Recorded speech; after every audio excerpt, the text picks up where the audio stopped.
Relatively new industries, like the motion picture business, grew to become highly successful in the 60s, with over 200 films being produced annually.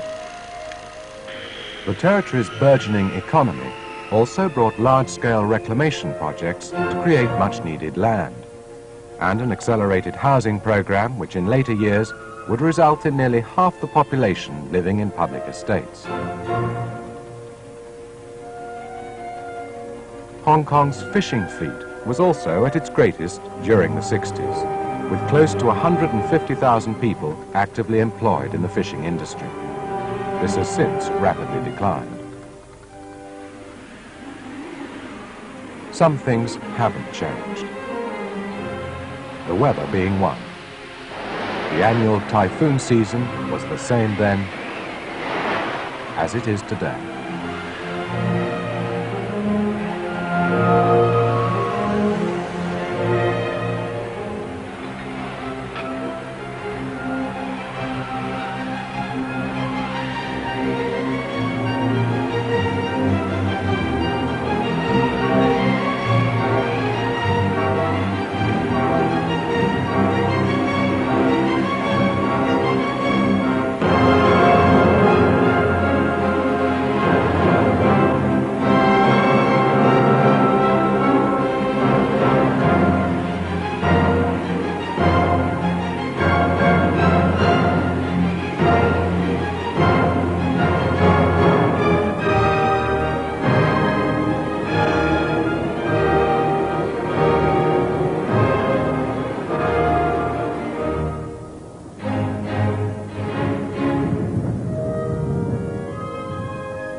Although modern Hong Kong is often considered an economic marvel and eyed with great envy by many of its contemporary city-states, the territory's infrastructure does suffer serious shortcomings.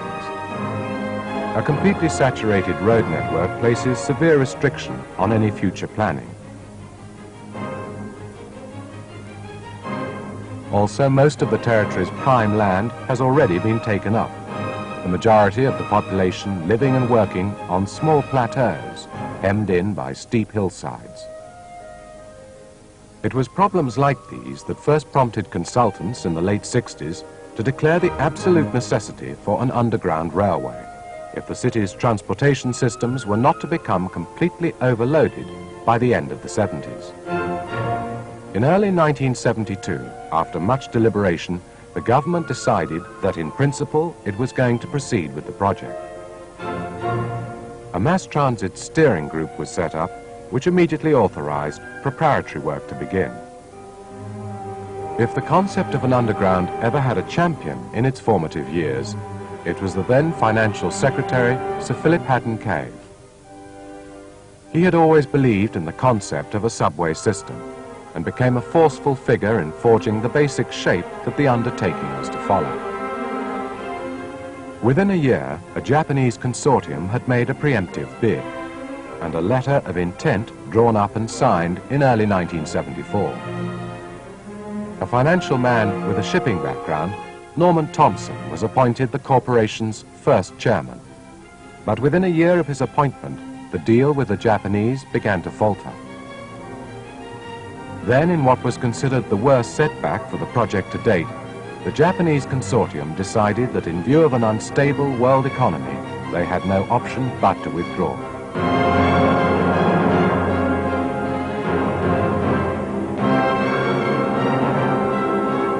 The Mass Transit Provisional Authority then quickly dispensed with the single contract approach and called for new tenders on a multi-contract basis.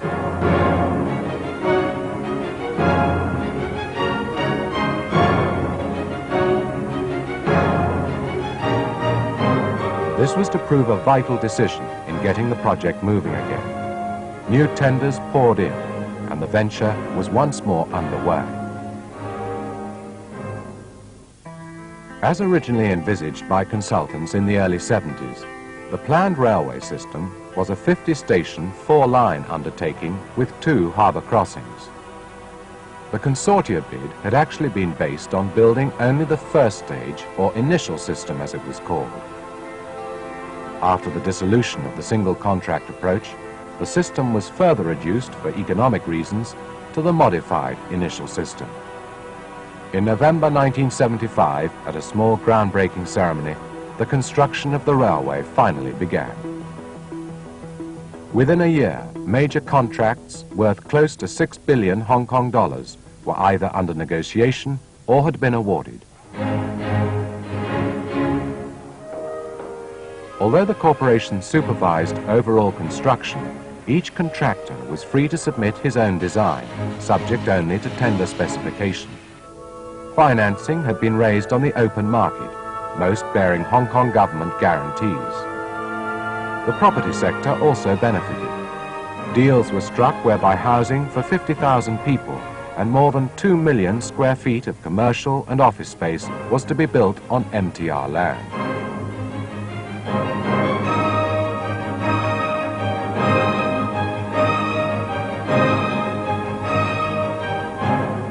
The then governor of the territory, Sir Murray MacLehose, took an active interest in the project and on several occasions served as mediator between the corporation and those residents whose lives were being disrupted by construction.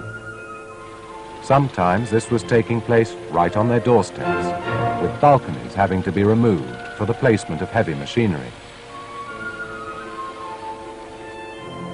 Technical problems facing the contractors were also formidable.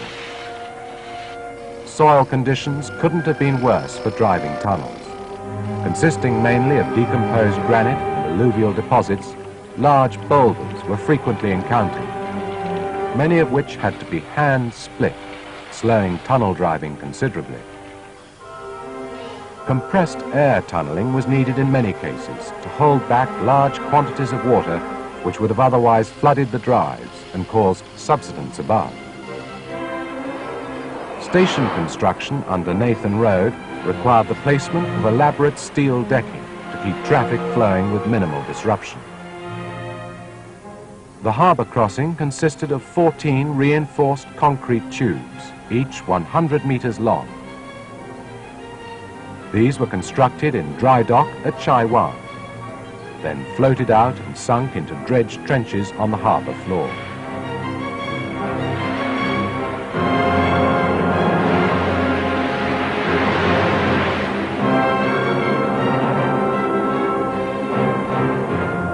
With the modified initial system well underway, and to capitalize on the mobilization of the construction industry, it was decided in June 1977 to extend the system along the western Kowloon Peninsula to one of the territory's fastest growing new towns, Tsuen Wan. Within 2 years, track testing on the modified initial system had begun, and thereafter a rapid succession of ceremonies, each marking the completion of new sections of the line.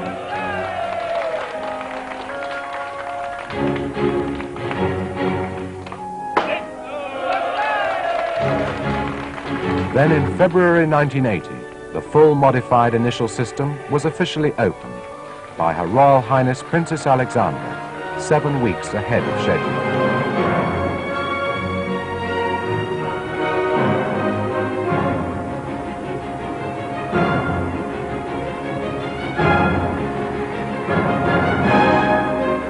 During Chinese New Year, a few days later, 750,000 people were carried by the system in one 24-hour period. The mass transit railway had arrived.